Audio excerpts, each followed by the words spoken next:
On a bossé avec beaucoup de freelance, beaucoup de prestats, beaucoup d'intervenants externes. Pour la simple et bonne raison, j'aime bien cette expression, que on a des modèles qui s'y prêtent tout particulièrement. Et donc, on a fait plein d'erreurs, on a expérimenté plein de choses, on a appris énormément. L'idée, c'est qu'aujourd'hui, on fasse un petit état des lieux de ce qu'on a appris, de ce qu'on a compris sur le sujet. Potentiellement, et il va y en avoir, des erreurs qu'on a commises pour que vous évitiez de les commettre et qu'on vous mette tout ça sur un plateau d'argent pour que vous puissiez vous régaler de la régalade. Qu'est-ce que j'oublie? J'oublie déjà des choses, Alexis. Mais t'oublies pas tant de choses que ça, hein. Moi, ce que je peux dire, c'est que... alors, ça sonne comme une accroche claquée de post LinkedIn, ce que je vais dire, mais il n'empêche que c'est la vérité. Je pense que c'est une des questions qu'on me pose le plus. Donc, je sais que c'est un modèle, un template moche. C'est la question qu'on me pose tout le temps. Mais il n'empêche que c'est une spécificité d'Yaniro. On existe depuis 2018. Et à l'heure où je vous parle, Yaniro fait 15 personnes et il n'y a pas un seul salarié.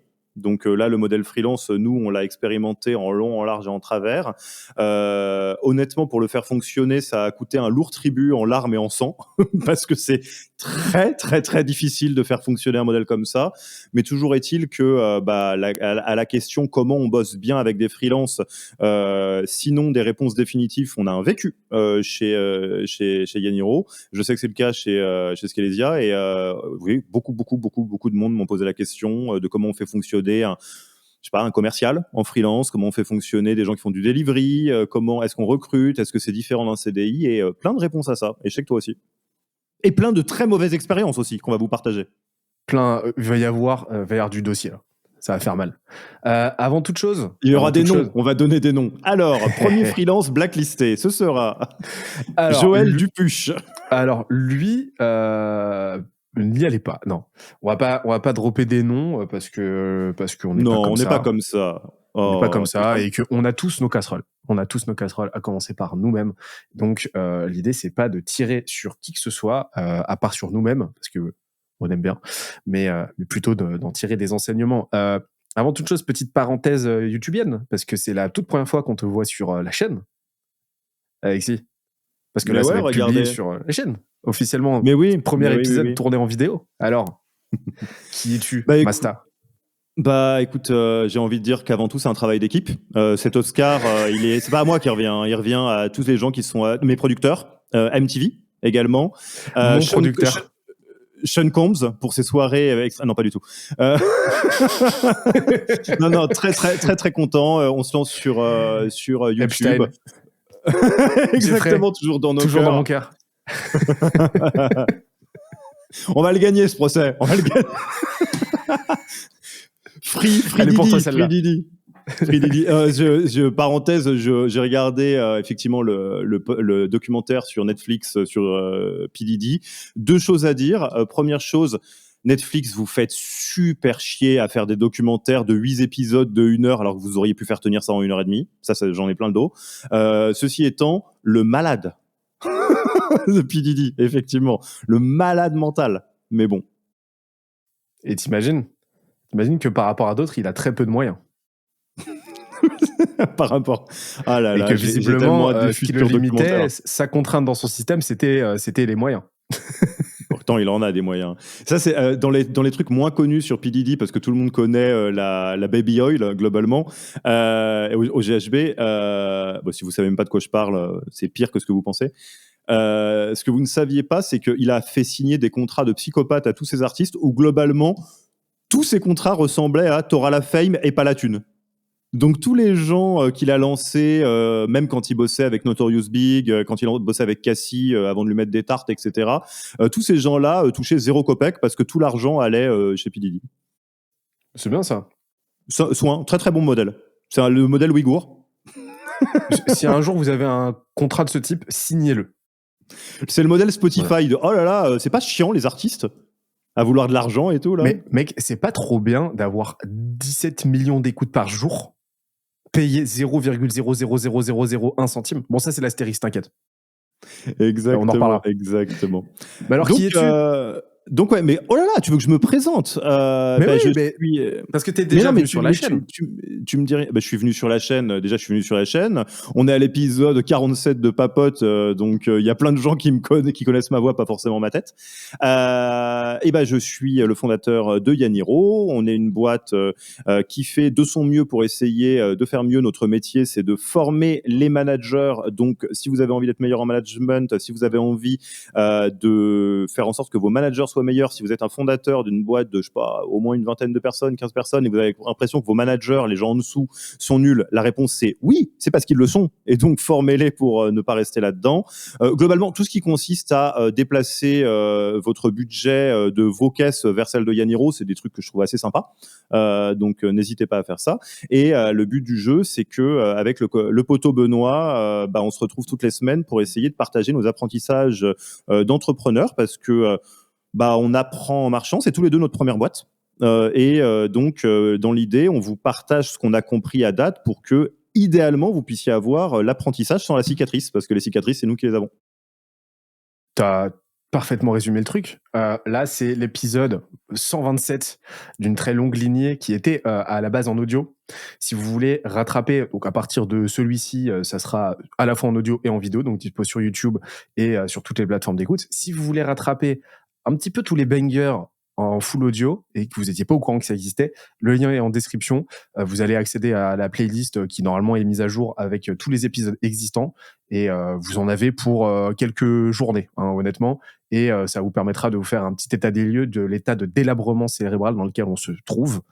On se soigne, mais c'est pas facile tous les jours.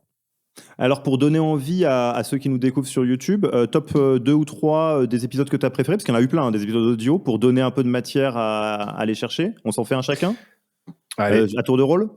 Vas-y, je commence.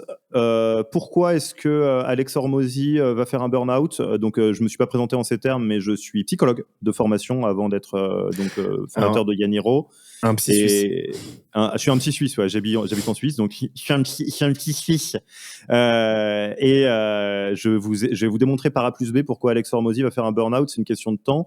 En parlant d'un modèle mental qui est peu connu, qui s'appelle le comportement hyperfonctionnel, qui est un dérivé d'addiction, ce qu'a vraisemblablement Hormozy, et qui termine assez mal. Donc, vous pouvez découvrir celui-là. Toi, Benoît?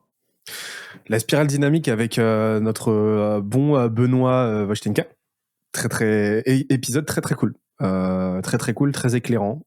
Ça m'a permis de m'ouvrir une bonne fois pour toutes et d'être initié une bonne fois pour toutes à la spirale dynamique, qui est un modèle que d'aucuns doit connaître, même si voilà, il a ses failles comme tout modèle, mais il a le mérite de permettre de comprendre beaucoup de choses. Très bonne heuristique. Donc ouais, vraiment épisode que j'ai particulièrement apprécié faire. Et puis après, c'est marrant, mais le tout premier m'a beaucoup plu, déjà parce que c'était le premier d'une très longue lignée, et parce que on y parlait d'un élément, d'un aspect extrêmement important, extrêmement fondamental, et c'est le titre de l'épisode, que les bons entrepreneurs savent refuser les mauvais clients. Et donc, je peux que vous encourager à commencer par celui-ci, parce que ça pose un petit peu tout le lore, quoi, finalement. Et pour en faire un autre qui donne un peu envie, pareil, pour sortir un peu des schémas les plus classiques, je dirais, de ce qu'on peut trouver, parce qu'on a des épisodes sur nos meilleures techniques de vente, est-ce que LinkedIn va mourir à cause de l'IA, enfin ça on en a plein, mais on en a fait un qui est très important pour nous, auquel on réfère très souvent, qui est à quel jeu entrepreneurial nous jouons respectivement, Benoît et moi-même, parce qu'on part du principe que si ce que vous lisez, c'est la biographie du général de Gaulle et les interviews de Sam Altman, et que vous vous dites « Ah, mais c'est ça, en fait, que je dois faire », peut-être que vous oubliez que être boulanger, c'est être entrepreneur aussi. Et que c'est pas obligé de faire des dizaines, des centaines, des millions d'euros de CA pour réussir son jeu entrepreneurial, parce que c'est vous qui décidez à quoi vous jouez. Exactement. Donc c'est le meilleur moyen de vous imprégner de notre philosophie entrepreneuriale, tout en grappillant pas mal de petits modèles sympas, nos expériences, et bordé de toute notre débilité, en tout cas de toute la débilité qu'on peut se permettre d'y mettre. Voilà. Ah oui, parce qu'on n'a pas parlé, dans les mots-clés, il y aura aussi se faire cancel, le métal, se faire cancel. Le métal. Le métal. P. Diddy. des intérêts restreints, des diagnostics sauvages, etc. Ami Benoît, de quoi qu'on cause aujourd'hui? Est-ce qu'on se met directement dans le jeu? Est-ce qu'on a une petite intro à faire? Parce que vous n'avez pas l'habitude aussi, on aime bien faire des intros qui n'ont rien à voir avec le sujet pour se mettre dans l'ambiance. C'est un peu les miettes de papote, c'est des sujets qui ne sont pas des sujets Exactement. En principaux, fait, mais qui nous donnent envie quand même. On a vraiment décidé de faire le format le moins YouTube/Watch Time compatible. Voilà. Donc, si vous êtes encore là, vous êtes des survivants. Sachez que là, l'objectif, c'est que le contenu soit le moins vu possible. Donc faites-vous un café, allez chercher de quoi manger. Et là, on va pouvoir commencer, je pense. Parce que je crois que t'es timé aujourd'hui. Ne mettez pas sur pause si vous devez aller faire un break. Laissez-nous déraper, vous reviendrez, on fera des bruits d'otarie, il n'y a pas de problème. Hein. Ah non, mais ça se laisse tourner sans s'écouter, hein, ce genre de contenu. Hein. Vraiment. Deuxième écran, contenu troisième écran, sur l'Apple Watch. Uniquement. Dans une autre pièce. 5e écran dans une autre pièce, dans une autre maison. Via le micro-ondes. On le met sur l'écran du micro-ondes, on le laisse tourner comme un bruit de fond un peu désagréable et ça sera très bien, c'est notre méta. Donc, vas-y, je te laisse le but. On ne vous proposera rien de plus. Maintenant qu'on a dit tout ça, est-ce qu'on parlerait pas de comment s'entourer des meilleurs? C'est pas le sujet du jour. Bah oui, c'est complètement le sujet du jour. Alors, intro. Donc, on va vous parler, peut-être on se fait un rapide résumé de comment on vit ça, et toi et moi. Donc, moi, je fais la version très courte, je vous l'ai dit en intro, mais je le redis. On existe depuis 2018, on a quasiment toujours bossé qu'avec des freelances, et donc on a vachement théorisé le truc. Nous, les les 3 enjeux que j'ai le plus rencontrés et sur lesquels j'ai réussi à trouver des réponses, ou en tout cas des trucs qui marchent pas trop mal, c'est où est-ce qu'on trouve des très très très très bons freelances. Moi, je vais parler que des très très bons, hein, c'est-à-dire c'est pas trouver, quelqu'un qu'on paye une misère. Moi, c'est pas cela que je cherche. C'est des gens qui peuvent servir de part-time job dont vous avez besoin. Donc, commercial, responsable administratif financier, exec assistant, éventuellement, des gens qui font votre delivery, donc formateur, coach, etc. Donc, où est-ce qu'on les trouve, comment on les trouve, comment on les attire et comment on les retient. Et la troisième chose, c'est si vous avez un usage intensif de relationnel freelance comme moi, comment on les fédère. Comment on évite l'effet bande de mercenaires qui va vous mettre un coup de couteau dans le dos dès qu'ils auront le dos tourné. Et j'ai des histoires dramatiques à ce sujet-là. Donc voilà, pas mal de vécu là-dessus. Binoït. Ça, c'est un peu un premier truc sur lequel je me permets de rebondir. C'est que nous, on était parti sur la base d'une thèse, à l'origine chez Scalesia, de le plus de CDI possible. Enfin voilà, en gros, dès qu'on a l'opportunité de CDIser, on CDIse. Et au-delà du fait qu'aujourd'hui, on est plus nuancé par rapport à ça, c'est-à-dire que on ne pense rien de mal du CDI, on ne pense rien de mal du freelancing, et en fait, c'est des modalités maintenant contractuelles et de collaboration qui nous permettent à un instant T de bosser avec les gens avec qui on a envie de bosser, tout simplement. Donc, on est plus modulé par rapport à ça. Et ben, on s'est rendu compte que il y a une corrélation très faible entre le CDI et le niveau d'investissement que la personne va avoir. C'est-à-dire que on peut avoir une culture qui fonctionne extrêmement bien, entrepreneurialement parlant, sans nécessairement CDIser les gens et n'avoir que des freelances. Ça peut fonctionner. Pourquoi ? Parce que, encore une fois, c'est des modalités contractuelles et donc ça ne dit rien de l'envie des gens de bosser avec vous, l'envie des gens de se la donner, l'envie des gens de bâtir quelque chose et l'envie des gens de se projeter. Et on s'est retrouvé avec des CDI qui n'étaient là finalement, qui auraient très très bien pu être tout simplement des freelances parce qu'ils étaient en mode mercenaire, quoi. Voilà, ils voulaient faire leur petite période chez nous et ensuite se casser. Ça aurait été plus pratique pour tout le monde en fait qui bosse avec nous en tant que freelance. Et donc ouais, ça c'est un premier apprentissage. C'est pas le fait de signer un CDI, c'est pas le fait de bosser avec un freelance qui va déterminer le niveau d'investissement et donc de profondeur finalement de la collaboration. C'est tout un tas d'autres choses qu'on va creuser maintenant. Trop bien, trop bien. Écoute, je vais me jeter à l'eau sur un chapitre qui va C'est rigolo, c'est le dernier truc que j'ai appris. Enfin, c'est un des trucs les plus récents que j'ai appris, mais pour autant, je pense qu'il a sa place en intro de ce sujet. Ok.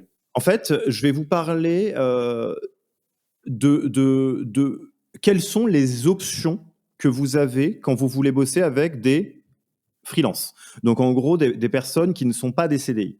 Parce qu'en fait, il y a un petit raccourci qui est fait en se disant, bon, bah, freelance égale Malte, etc. Pas si simple que ça. En fait, ce qu'il faut comprendre, c'est que souvent, quand vous allez recruter quelqu'un, CDI, freelance, autre, ce que vous avez, c'est un job to be done. Vous avez quelque chose qui est très clair dans votre tête. Vous avez envie que quelqu'un close les prospects qui rentrent chez vous. Vous avez envie que quelqu'un génère des leads. Vous avez envie que quelqu'un délivre votre valeur. Vous avez envie que quelqu'un fasse les relances de factures pour qu'on soit payé plus vite, etc., etc. Donc déjà, c'est bien de réfléchir en job to be done.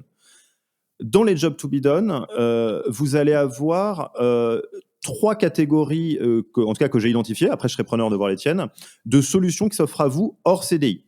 Et vous allez voir qu'elles ne sont pas bien affichées. C'est à vous de repérer comment la personne en face de vous pense. La première chose, c'est il y a des personnes qui vont réfléchir entre guillemets comme des CDI. Donc, je vais prendre un job qui est assez simple.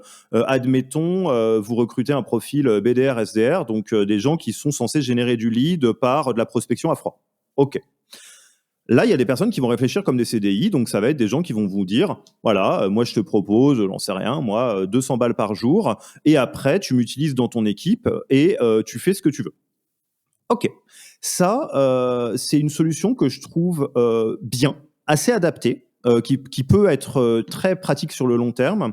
Et on verra plus tard, dans ce cas-là, pour que ça fonctionne, il faut embrasser le fait d'utiliser des approches de CDI. Donc, c'est quelqu'un que vous allez devoir encadrer, former, acculturer, onboarder, et c'est pas forcément un problème. Soit dit en passant.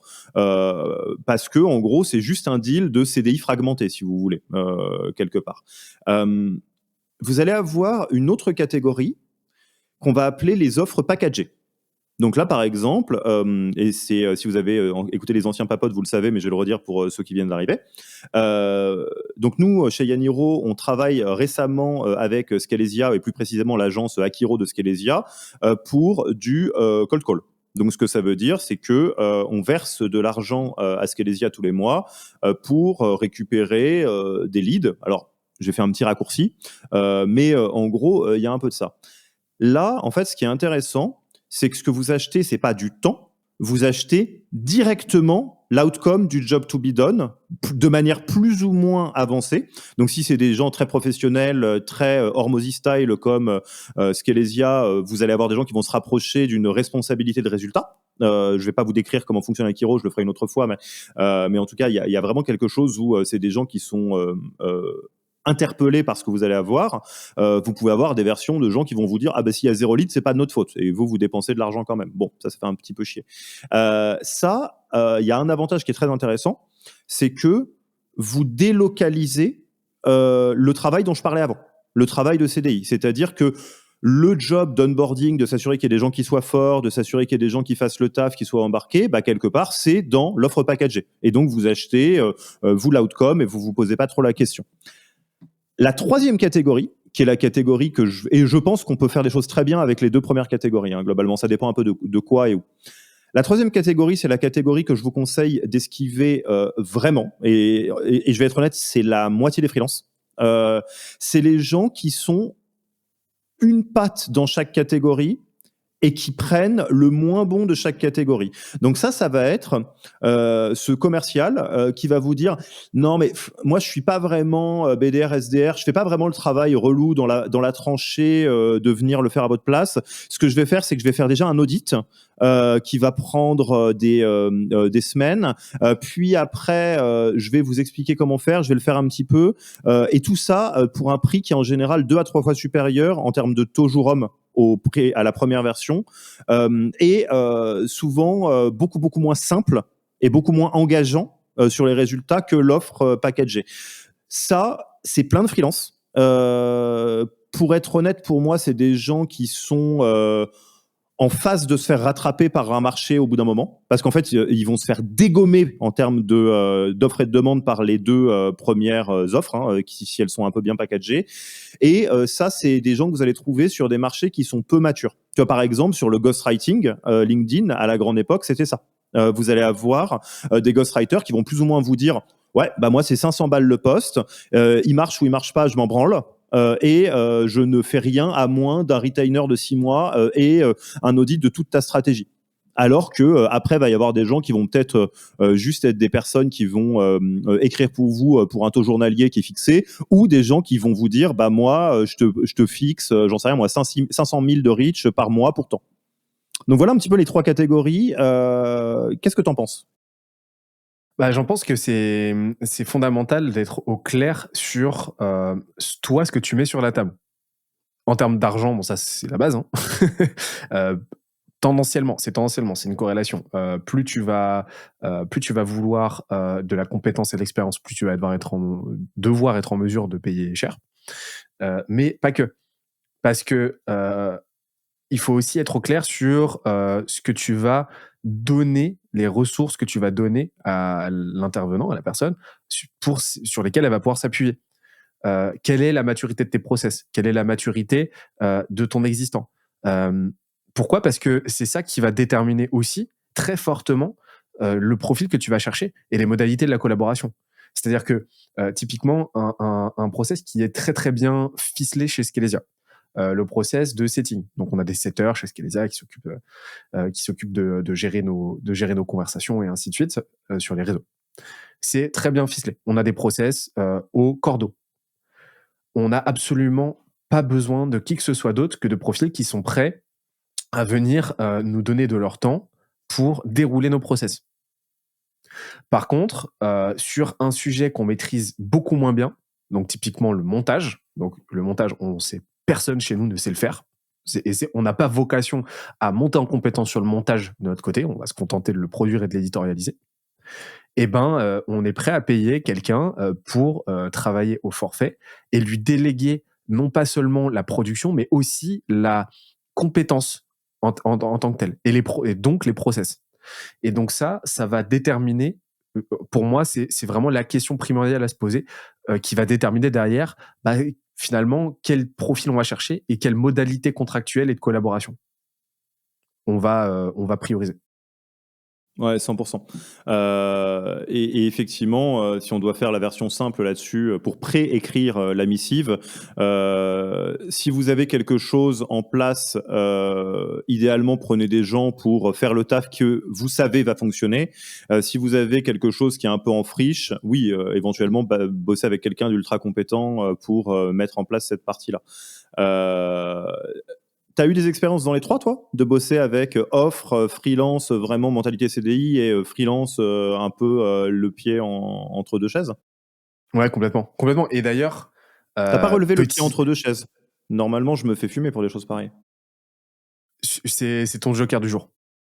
Très bien, use it wisely. C'est bon, c'est fait. Va pour cette fois. T'as ton micro qui a légèrement coupé en fait au moment où tu l'as dit, donc je l'ai pas chopé au vol. La prochaine fois, par contre, je te fume. Et corrige-moi ce rétro, là. Et donc là, petit teaser pour le watch time, hein, c'est important. Moi, j'ai fait une liste de critères clés, donc vraiment une checklist en fait, sur laquelle on s'appuie chez Scalesia pour sélectionner prestataires. Donc vraiment des critères qui, s'ils sont réunis, et plus ils seront réunis, vont nous permettre d'estimer le potentiel de fructification, de pertinence, et le potentiel en fait d'une collaboration. Et donc je vous partagerai ça tout à l'heure parce que déjà on va poser un petit peu les bases méthodologiques que tu es en train de déballer, quoi. Et ça me plaît beaucoup ce qui se passe actuellement. T'es bon en watch time, Bébou, c'est bon. T'as vu un peu? On progresse, hein. Je Tout ça pour faire serai 300 vues. l'âme. Ouais, c'est ça. 300 vues, gourmand, gourmand que tu es. Mais des vues de qualité, hein. Si vous êtes là à nous écouter, c'est que vraiment vous faites partie des bons. D'ailleurs, allez voir en description parce que tu parlais de la missive. On vous prépare des dingueries pour 2026 avec la missive, notre newsletter. Allez. Donc si vous voulez rejoindre 107 000 inscrits, and counting, qui reçoivent de la valeur à n'en plus savoir quoi faire, description, vous laissez votre meilleur mail et puis on s'occupe du reste. Yes. Donc moi, je vais faire très simple pour qu'on avance un peu. Je crois énormément à la notion de trouver des bons partenaires sur des offres packagées. Typiquement avec Akiro, si ça se passe bien, le principe c'est qu'on bosse avec Akiro pour toujours. Moi, je vois pas de raison de pas le faire, quoi. C'est-à-dire Akiro by Scalesia. Hein, donc, dit autrement, le luxe de pouvoir me simplifier la vie mentalement en tant que fondateur en me disant OK, je mets X euros sur la table et je récupère Y lead et après, c'est leur problème de se débrouiller avec l'évolution de comment ça marche le cold call. Est-ce que LinkedIn, c'est mieux que le téléphone qui est mieux que les mails que c'est chez vous? C'est extrêmement confortable. Point très, très important et on peut en parler notamment dans la manière dont on travaille avec Akiro.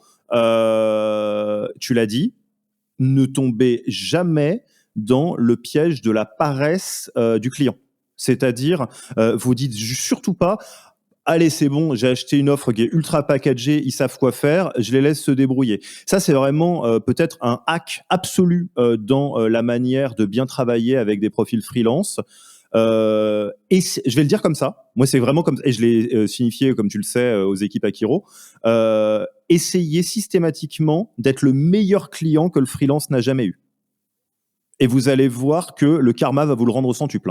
Il est un peu tôt pour parler d'Akiro, mais c'est déjà le deal que j'ai fait avec Flavien, Jenny, etc. C'est de dire, moi, vous me dites ce que vous attendez de nous, on sera les meilleurs clients que vous avez jamais eu. Comme ça, on se met tous en ligne de mire pour avoir les meilleurs résultats que vous avez jamais eu et qu'on n'a jamais eu non plus.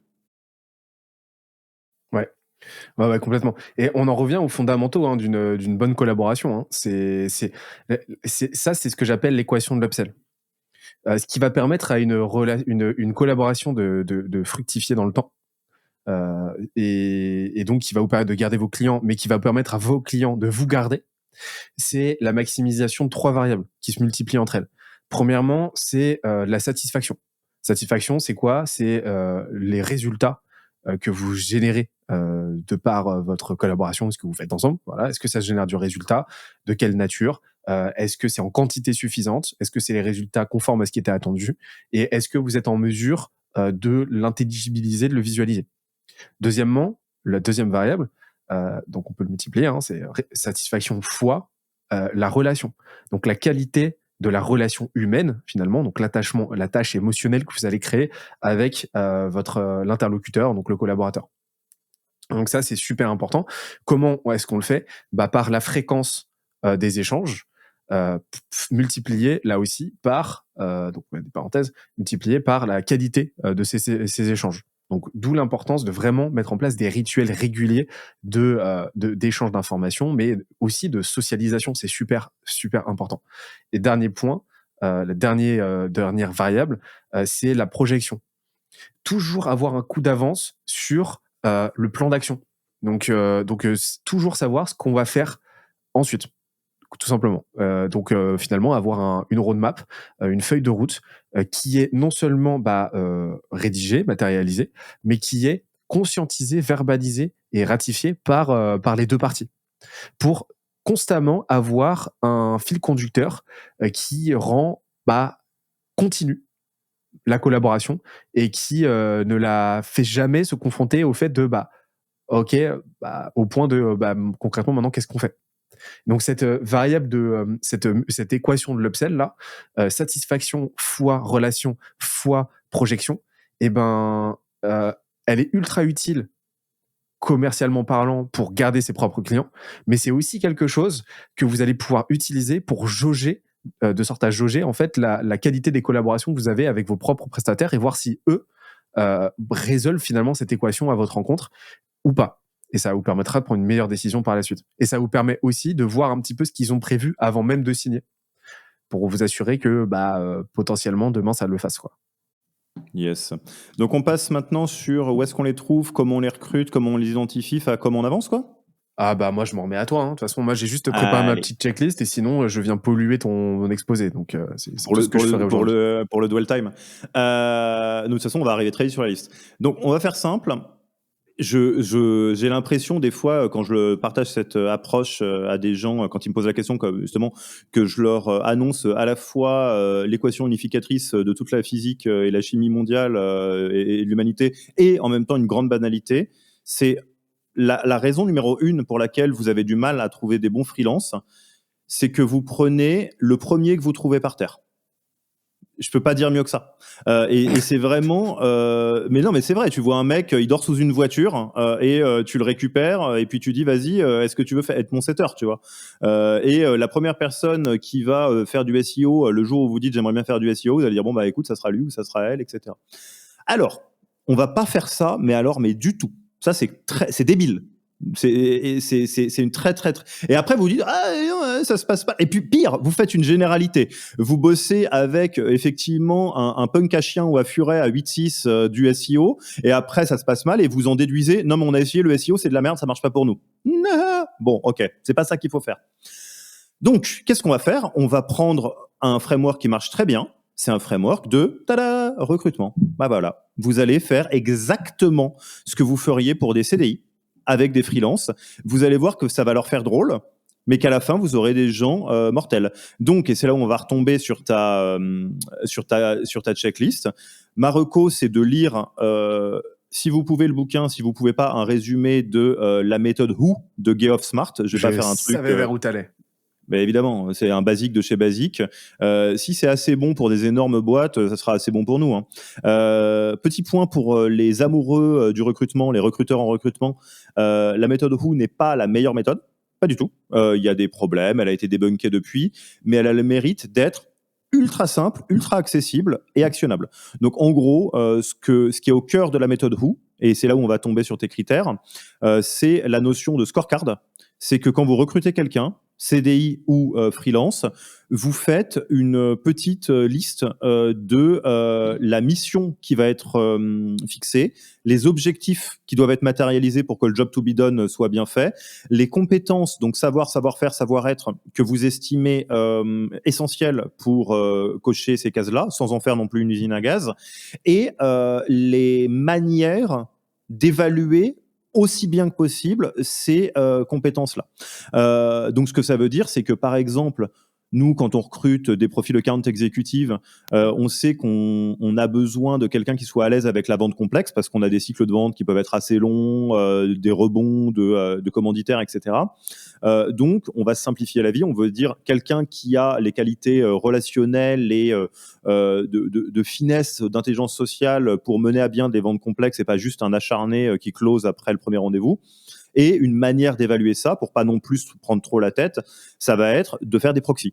Qu'est-ce que tu as déjà fait qui s'apparente à de la vente complexe ou à des trucs qui durent longtemps, mais que ce soit en vente ou pas. Et après, on vérifie. Donc ça, c'est aussi simple que ça. C'est partir d'une scorecard. Après, on verra ce qui se passe dans le recrutement, mais c'est là où toi, tu vas parler des critères. Complètement. Alors, je vais vous partager tout ça. C'est des critères qui sont parfaitement subjectifs et le fruit et le reflet de notre expérience chez Skedesia. Ok, donc encore une fois, pas la science infuse. Prenez ça pour ce que c'est avec des pincettes. Ok, et on en discute en commentaire avec énormément de plaisir, sans souci, parce que c'est pas complet et encore une fois, c'est pas objectif. Le premier critère, qui est un critère aujourd'hui qui est fondamental pour moi, c'est un critère de à l'exception. Physique. Pardon, excuse-moi. Très important, ça c'est fondamental. Et on a dit 100% cancel, celle. J'aime bien quand tu fais de l'écho. Ouais, c'est mon ambiance Skyrock. À l'exception des postes que vous maîtrisez tellement bien que vous pourriez mettre un stagiaire de 3e dessus. Ok. Auquel cas, bon bah, vous pouvez vous permettre de prendre quelqu'un au TJM, hein, parce que là, on est juste sur la mise à disposition de temps pour dérouler un process. Ok. Donc, à l'exception de ça, tout le reste, donc tout ce qui incombe à des tâches que vous ne maîtrisez pas suffisamment pour qu'elles soient parfaitement processisées de sorte qu'un 3e puisse le faire les yeux fermés en Poirier et les années bissextiles. En tout cas, de notre côté, on ne travaillera plus avec des prestataires qui n'ont pas des offres packagées. Offre packagée, qu'est-ce que j'entends par offre packagée? Bah, j'entends déjà pas de TJM, donc pas de facturation à la journée. OK. J'entends un design d'offre qui nous permet de savoir exactement ce qu'on paye, combien on paye, pour quel livrable en fait, et de rationaliser, de sorte à rationaliser la collaboration à l'objectif et au livrable, donc à ce qui va être effectivement produit, plutôt qu'au temps passé. Je veux bosser avec des gens compétents, donc j'en ai absolument rien à faire du temps que ça lui prend. Je serais extrêmement content de payer quelqu'un quelqu'un à bosser 5 minutes pour nous. Ces 5 minutes-là sont délivrées avec tellement de pertinence, d'efficacité, de précision et d'expérience qu'on n'a pas, qu'elles nous génèrent 100 fois plus de résultats que si on le faisait tout seul. Donc j'en ai absolument rien à faire du temps passé. Ce que je veux, c'est des résultats, et c'est que ce qui est produit soit démesurément qualitatif. Voilà. Donc l'offre packagée, elle me permet plusieurs choses. Elle me permet déjà d'avoir un visu, une projection concrète sur ce que je vais pouvoir obtenir. Et ça me permet de m'assurer aussi que la personne a réussi à théoriser son expertise, à théoriser finalement ce qu'elle délivre, de sorte à pouvoir l'abstraire en différentes features, en différentes composantes, en différents modules qui constituent son offre. Parce qu'une offre doit être constituée non seulement de fonctionnalités, ok, donc de tirer en fait de bullet points qu'on va mettre dans l'offre, hein, c'est pas seulement un tarot, quoi, mais aussi d'une roadmap, d'une expression temporelle finalement de cette offre, pour expliquer concrètement, voilà comment on va l'implémenter. Et donc ça me permet de m'assurer avec beaucoup plus de précision qu'un TGM, que la personne a fait ce travail-là et qu'elle maîtrise suffisamment son sujet de sorte à pouvoir me la vulgariser, me l'expliquer et la réduire à justement quelques bullet points comme ça. C'est très important. Deuxièmement, je veux des gens qui possèdent des témoignages et des cas clients. Est-ce que tu veux que je peux réagir à ça, parce que j'ai déjà un milliard de trucs à dire. Ah bah, vas-y, à fond. À fond, attends. Je sais pas si je vais rentrer dans je ne travaillerai plus avec, mais je pourrais ne plus travailler avec quelqu'un qui a pas une offre packagée, parce que en fait il y a tellement de choses qui se cachent derrière ça. Je vais juste tirer la plotte de celle que tu viens de ce que tu viens de dire. Tire-moi la plotte. Vas-y. Je te tire la plotte, vas-y. Première chose, c'est en fait, si la personne en face de vous n'a pas fait le travail de packager son offre, en fait, c'est vous qui allez devoir packager son offre pour bosser avec au niveau d'exigence que vous voulez. C'est ça qu'il faut comprendre, c'est que en fait, c'est ce qui est malheureusement trop souvent considéré comme un extra mile, mais théoriquement, si lui ou elle n'a pas fait le boulot de réfléchir à comment agencer son temps de la manière qui soit la plus profitable pour vous, puis par rebond pour elle, ça veut dire que c'est vous qui allez vous cogner ce taf-là. De devoir dire en fait la manière la plus efficace, c'est de faire ça. Deuxième chose, question de rôle modèle. Je vais faire le truc de manière la plus simple possible, et je sais que tu vas adorer ça, et le peuple aussi, il y aura du sang. Vous pouvez utiliser un reel pour me cancel là-dessus, il n'y a pas de souci, j'assumerai mes propos. Prenez quelqu'un qui lit Hormozy plutôt que quelqu'un qui suit Thibault Louis. Je vais vous expliquer ce qu'il y a derrière ça. Hormozy a théorisé en long, en large et en travers une philosophie du résolver des problèmes painful, extrêmement problématiques, en mettant votre skin in the game et récupérer un extract de valeur de ça. Et plus le pain que vous solvez, il est élevé, plus vous récupérez de thunes. Et je pense que n'importe qui a dépensé de l'argent sur du Hormozy peut dire qu'il en a eu largement pour son argent à tous les niveaux. Et c'est vraiment la philosophie Hormozy dont on quelque part se réclame, et toi et moi, sur Scalesia et sur Yaniro, en tout cas d'essayer d'apporter un niveau de valeur délirant à nos clients et de récupérer juste un delta de ça pour le CA de nos boîtes respectives. La philosophie solopreneur, qui est illustrée par Thibault Louis, mais pas que, il y en a d'autres, est une philosophie de l'enrichissement personnel. Ça va être de dire facturer le plus cher possible, essayer de faire tout ce que vous pouvez pour essayer de maximiser votre propre enrichissement, pas forcément au détriment du client, mais souvent, entre guillemets, le client arrive dans un temps numéro 2.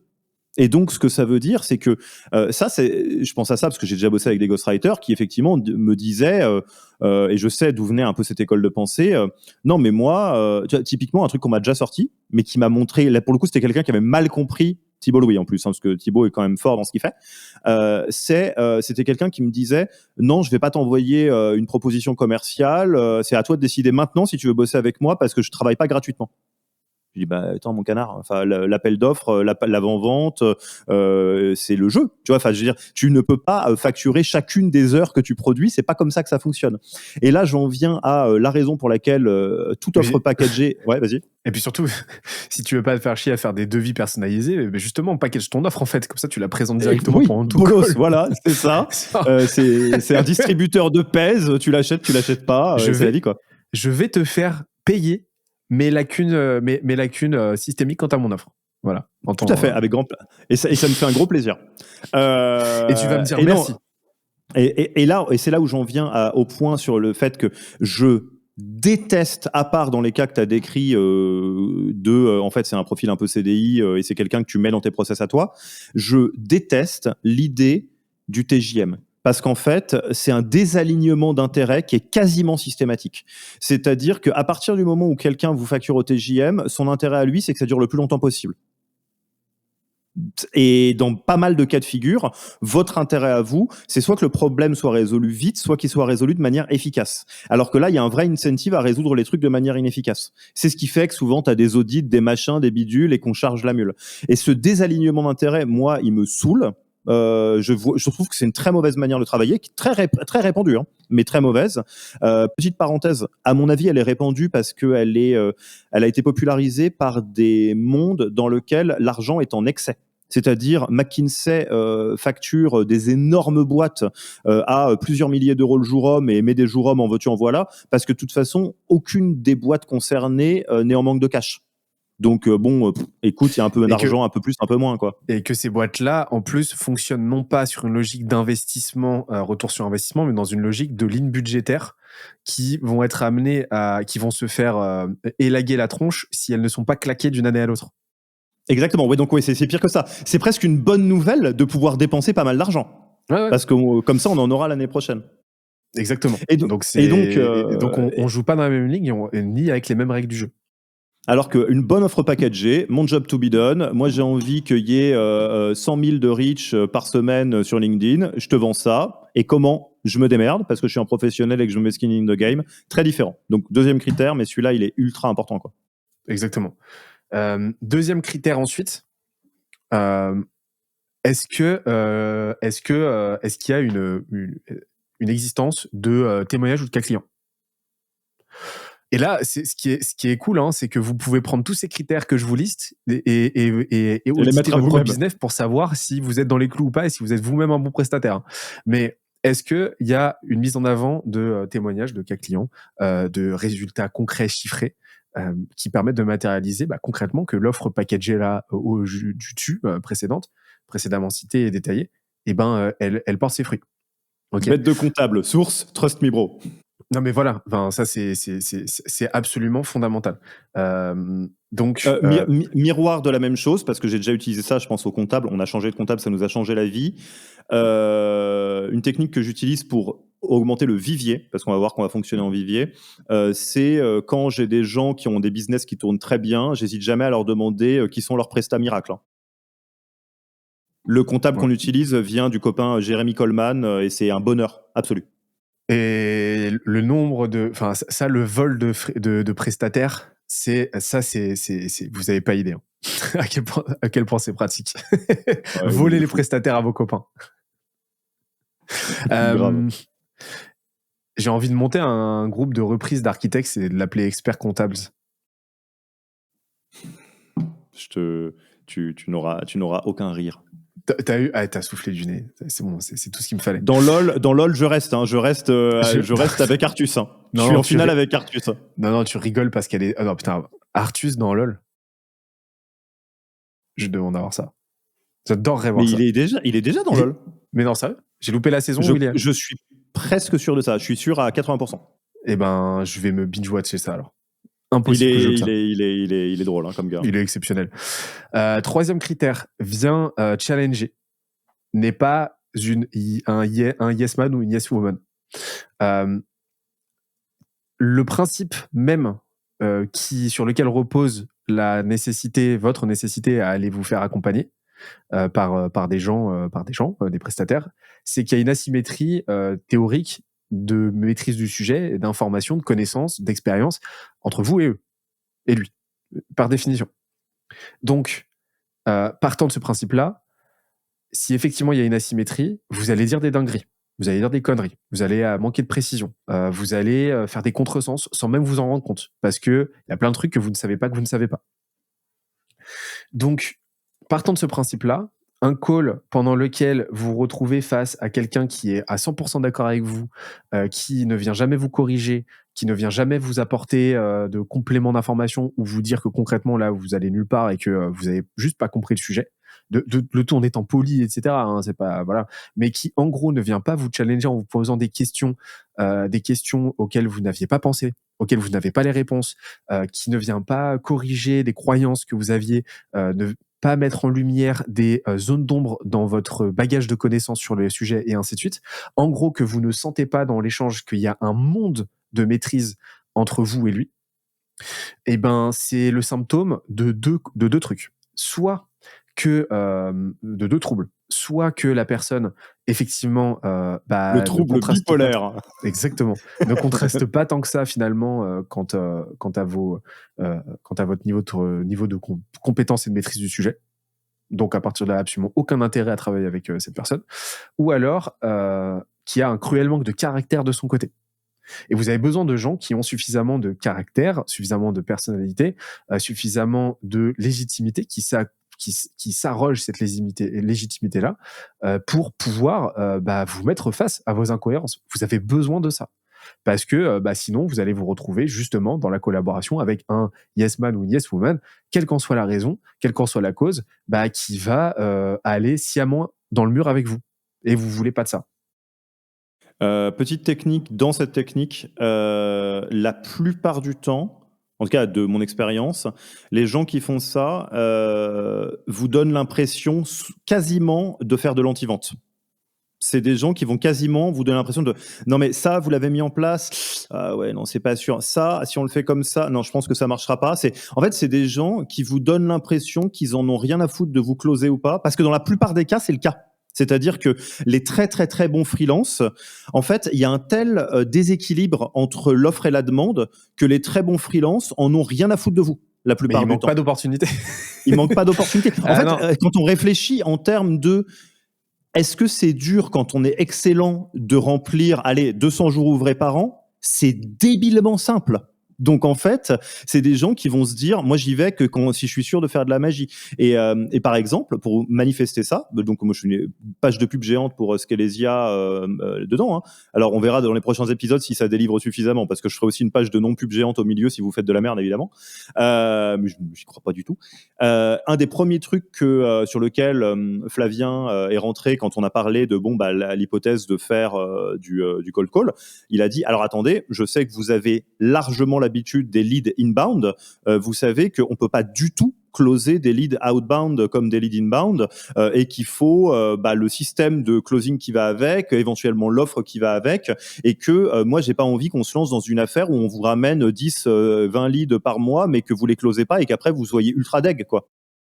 Parce qu'on sera deg nous aussi de notre côté. Et ça c'est fondamental. Et on en vient justement à l'autre critère qui est très lié à celui-ci, qui est la précision des questions posées. Il y a quelque chose, alors là, j'ai pas poussé la théorisation jusqu'à ce point, mais jusqu'à déceler une question précise, une question pas précise, parce que finalement, ça se ressent, quoi. Enfin, ça se ressent, ça se perçoit. Mais plus le niveau de compétence est là, est concret, est élevé, plus les questions vont tendre à être précises, à être fouillées et à être efficaces finalement dans l'accession aux bonnes informations. Et Alors, je te partage un modèle qui n'est pas de moi. Quand tu dis que tu vas-y, l'as pas théorisé jusque-là, vas-y, avec plaisir. moi non plus, et je l'ai pas utilisé.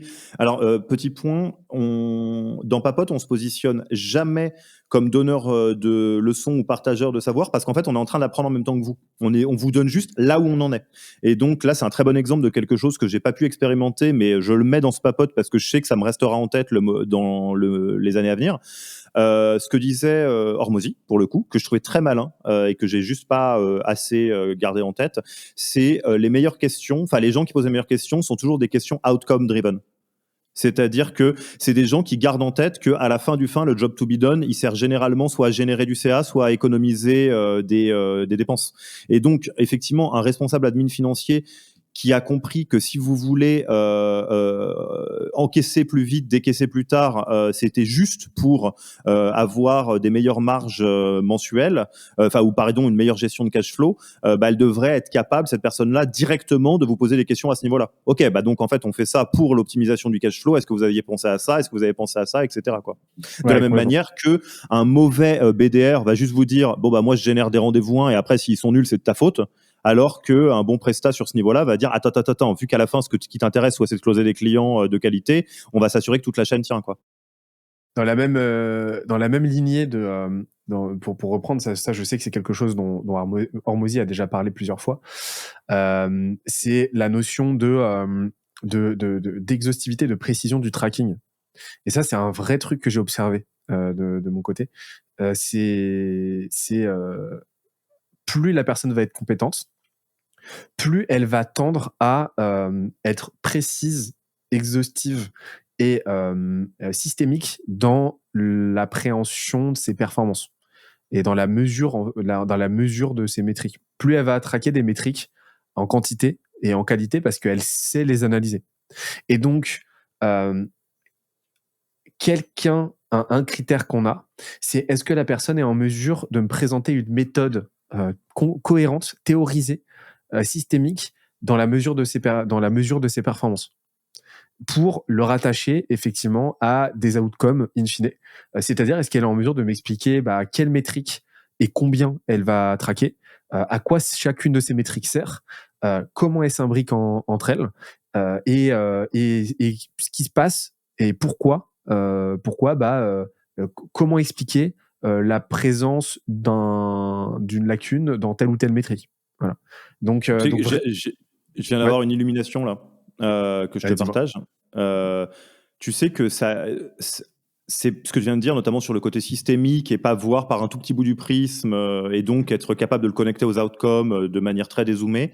Je pense que c'est une des raisons une des raisons qui explique la supériorité immense des modèles packagés en offre qui souvent sont faits par des structures plutôt que par des seules personnes ou si c'est des personnes qui sont archi déterres parce que en fait quand tu penses en offre et quand tu as une structure, ça veut dire qu'il y a des gens là-dedans qui sont obligés de penser en global. Et c'est des gens qui sont obligés de réfléchir un système global, une entreprise, et donc ça va déteindre. C'est dans l'offre proposée. Alors que si tu as quelqu'un qui a été, pour reprendre l'exemple, BDR toute sa vie, peut-être qu'il s'est jamais trop posé la question de qu'est-ce qu'il y avait un peu autour de BDR, notamment plus t'es loin, genre le delivery, etc. Et donc n'a ni l'envie ni les compétences pour être capable de voir les choses de manière systémique en fait. Possiblement. Possiblement. Et c'est là que finalement, le fait de partir de cette nécessité d'une offre packagée ouvre énormément de perspectives. Parce que oui, une offre packagée, vous pouvez très bien la trouver non seulement chez un freelance, mais dans une agence, finalement. Et finalement, on s'en fout. On s'en fout de la nature du prestataire, si tant est que derrière, l'offre que vous allez souscrire est délivrée, quoi. Et nous, aujourd'hui, on travaille avec plusieurs agences qui ont des offres packagées, avec qui ça se passe extrêmement bien. Et on travaille avec des freelances aussi qui ont des offres packagées avec qui ça se passe extrêmement bien. Voilà. Et on a tous travaillé avec des gens qui n'étaient ni l'un ni l'autre et avec qui ça se passait plutôt mal. Plutôt mal. Voilà. Et avec qui on ne va plus bosser. Et ensuite, donc là, un petit l'avant-dernier. pose des questions précises, non, pardon, apporte de la valeur, des insights dès le premier échange. Donc ça, c'est en lien avec les points précédents, les critères précédents. Mais est-ce que vous apprenez des choses? Est-ce que vous apprenez concrètement des choses et quelle est la quantité de choses que vous allez apprendre? Donc vraiment la densité de valeur finalement de vos échanges. À quel point c'est éclairant pour vous? À quel point vous ressortez avec des perspectives nouvelles, avec une compréhension nouvelle, une compréhension plus profonde du sujet. À quel point la personne réussit à vous le transmettre et à vous l'enseigner. Ça va approximer, ça va vous permettre d'estimer non seulement le delta de maîtrise entre vous et lui, et ça va vous permettre aussi de voir à quel point cette personne-là est en maîtrise, parce que sa propension à le théoriser puis à l'enseigner va être directement, très fortement corrélée à son niveau donc de maîtrise. Et donc plus la personne va être capée, plus facilement elle va pouvoir vous le transmettre, ce qui va aussi vous indiquer à quel point il va pouvoir par la suite vous aiguiller dans votre prise de décision une fois que vous bosserez ensemble. Donc ça, c'est super, super important. En gros, question simple, est-ce que j'ai appris des choses et quelle quantité de nouvelles choses j'ai apprises finalement sur ce call qui a duré finalement très peu longtemps, 30 minutes, 1 heure, quoi. Et le dernier point, c'est pour reboucler avec cette nécessaire projection, est-ce que le prestat explique clairement la marche à suivre? Est-ce que j'ai un visu complet sur ce qui va se passer dans les semaines à venir, une fois qu'on signe, voilà, concrètement, quel est le plan d'action, comment ça se structure, quels vont être les inputs, quels vont être les outputs, quels vont être les outcomes, quels livrables vont être produits. Idéalement, est-ce que la personne vous présente noir sur blanc une petite customer journey, vraiment un document qui te permet de voir concrètement chaque étape, comment elle s'imbrique entre elles, et voilà, à quelle sauce on va être mangé. S'il y a un flou artistique de cet ordre-là, et si en soumettant la question à la personne, en lui posant la question, on se retrouve face au même niveau de flou artistique, pour moi, c'est un red flag. Voilà. Et j'en viens à quelques red flags que j'ai identifiés. Promesse de résultats. Donc, une personne qui vous promet des résultats à tout prix, donc des résultats, c'est-à-dire des outputs, des outcomes, sans avoir au préalable bossé avec vous, ça, pour moi, c'est un red flag. C'est un red flag. Être confiant, oui. S'appuyer sur des résultats obtenus par le passé, oui. Pour extrapoler et estimer ce qu'on pourrait obtenir, oui, il n'y a pas de souci, c'est même une nécessité. S'engager, promettre des inputs précis, promettre des livrables, bon, ça c'est la base, c'est le principe de l'offre packagée. Par contre, promettre des résultats ex nihilo comme ça, pour moi c'est un red flag. Deuxième red flag, ne pose aucune question ou alors des questions superficielles.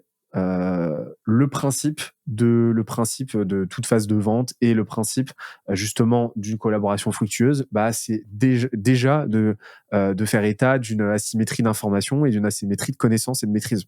Donc la personne, parce qu'elle maîtrise son sujet, elle est censée maîtriser son sujet, doit justement vous poser un maximum de questions parce qu'elle a conscience, parce que c'est une personne capée, elle est censée l'être, conscience de la complexité de ce qu'elle fait et de toute l'étendue de cette complexité. Donc, une personne qui fait l'économie de questions et de questions fouillées et d'une grosse phase justement de diagnostic au préalable, c'est vraiment, vraiment pas une bonne nouvelle et c'est vraiment pas un bon signal. Donc, je le considère comme un red flag. Je sais pas si toi, t'en as d'autres, des red flags? Oui, j'en ai quelques-uns. Alors, encore une fois, c'est des red flags que nous on utilise, mais qui, je crois, en tout cas, j'aurais tendance à recommander à quasiment tout le monde de les utiliser. Et vous allez voir qu'en fait, ce qui va poser des problèmes, c'est que ça va écarter énormément de personnes, mais on va voir comment on répond à ça juste après. Red flag numéro 1, quelqu'un qui sait pas encaisser le feedback. En gros, moi, ma reco, c'est faites des feedbacks croisés dans les phases d'entretien. ou de rencontres.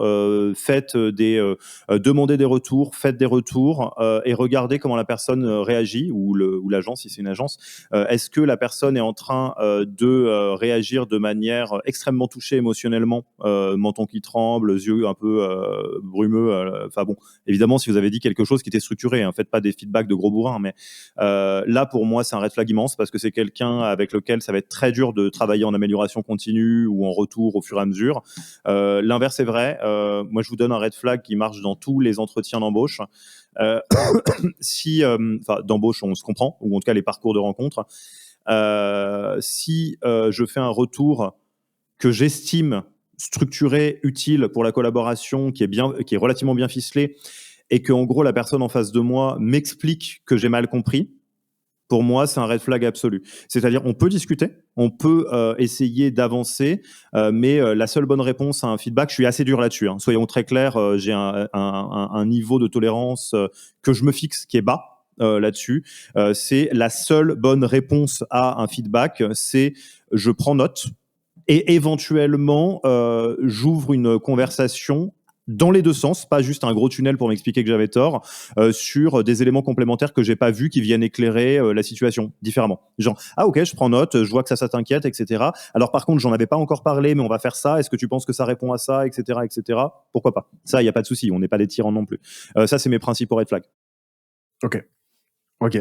A fortiori, si ça se présente pendant la phase d'avant-vente. Ah oui, moi, fin de l'histoire. On débranche la machine aussi le gramme plat. C'est comme tu l'as dit tout à l'heure, les meilleurs profils, par définition, ne sont pas dans le besoin, ne manquent pas d'opportunités. Et oui. Et donc, la meilleure posture et finalement la meilleure stratégie pour vous donner l'opportunité de bosser avec les meilleurs profils, c'est vous-même de vous mettre dans une posture où vous n'êtes jamais dans le besoin. Finalement, putain, qu'est-ce que... Je me suis paumé là. T'en étais à j'aime peste noire. Je préfère Neige maintenant. Je préfère Alceste. Ah ouais, un Neige, il est bien, ouais. C'est Stéphane. Neige, Alceste, Quel sale nom, putain. Quel sale nom. Et en fait, dans ce qu'on vient de vous partager comme grille, il y a quelque chose qui devrait vous frapper, qui est terrible. C'est que le pourcentage de freelance ou de partenaires prestataires potentiels qui survit à cette grille de critères est invraisemblablement bas.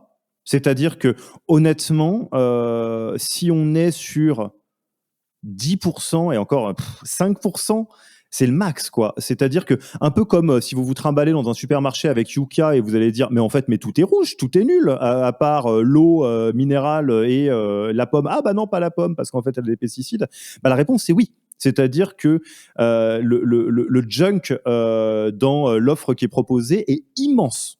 Et malheureusement, c'est pour ça que la plupart des gens sont assez malheureux quand ils bossent avec des prestats. Donc, comment on sort de là ? Je vais vous donner la seule option que je connaisse et vous allez voir, elle fait pas plaisir. C'est augmenter le volume. En fait, vous devez, quand vous commencez à avoir un job to be done, augmenter le nombre de personnes que vous rencontrez, avec lesquelles vous échangez, des agences, des freelances, demandez à vos copains avec qui ils bossent, demandez, regardez qu'est-ce qui existe comme offre, qu'est-ce qui se fait sur le chemin, allez bricoler, demandez à ChatGPT. Et en fait, dites-vous, surtout si c'est une première fois que vous ouvrez ce job, je ne remplis pas ce job tant que j'ai pas rencontré à minima 10 à 20 options. Franchement, c'est vraiment bas, ce que je dis 10 à 20. Et c'est là où, en fait, vous allez reprogrammer votre cerveau en vous disant « Waouh, mais c'est quand la dernière fois que j'ai fait ça ?» La réponse, je la connais. Probablement jamais. Vous avez probablement jamais mis cette énergie pour trouver un prestat freelance. Mais le problème, c'est que je peux vous dire qu'après le 20e, votre définition de ce qui est bon ou pas bon, ou acceptable ou pas acceptable aura changé. Surtout si vous avez trouvé des bons viviers. Et donc, la seule réponse pour répondre à cette scarcity des bons profils, c'est d'augmenter votre surface de rencontres de profils pour ne serait-ce que vous-même vous dire non mais ça en fait le gars il est gaze à me proposer ça, alors que si c'est la seule personne que vous rencontrez, vous allez vous dire bah c'est peut-être ça le SEO, finalement j'y connais rien. Et c'est encore plus dangereux de se donner 2-3 profils. Et moi, ces erreurs-là, on les a faites en long, en large. Hein. Ah mais où de Mais fou. l'échantillon de 2 à 5 personnes, il est mortel. Parce que 2 à 5 personnes, c'est idéal pour retrouver avec un profil qui contraste avec les autres, suffisamment pour que vous disiez ok, c'est la bonne personne parce qu'il met un cyclone aux autres. Mais pour autant, ça n'indique rien de la réalité de ses compétences et de la réalité de ses compétences en fait. C'est-à-dire que c'est juste qu'elle a factuellement contrasté avec d'autres, mais ça ne dit pas si cette personne-là est fait effectivement partie du top 0,1%. Et il y a un deuxième truc en fait avec le fait, parce que pourquoi ça sécurise autant de se donner de rencontrer beaucoup de gens? Bah, déjà pour toutes les raisons que tu as énoncées, mais aussi pour une raison simple.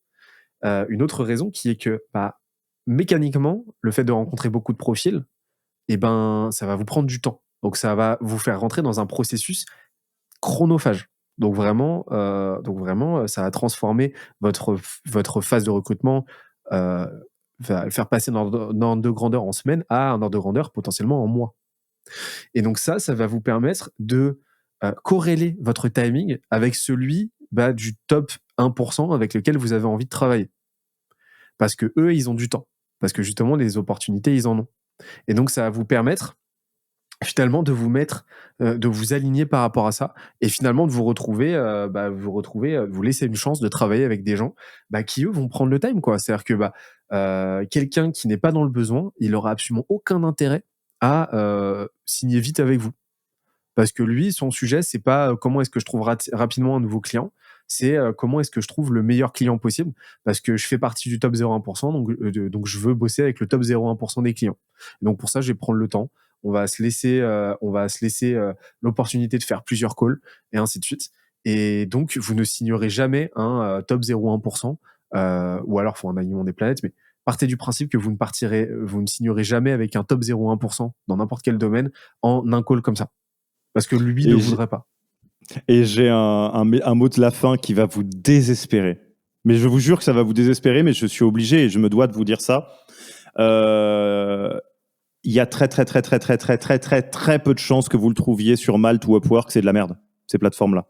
Et je sais que c'est là où vous avez envie de chercher, mais ces profils-là, ils sont tellement pas sur Malte et Upwork. Et par contre, tu vois, typiquement, je fais juste, on pourrait faire un épisode là-dessus sur comment on paye ces profils-là.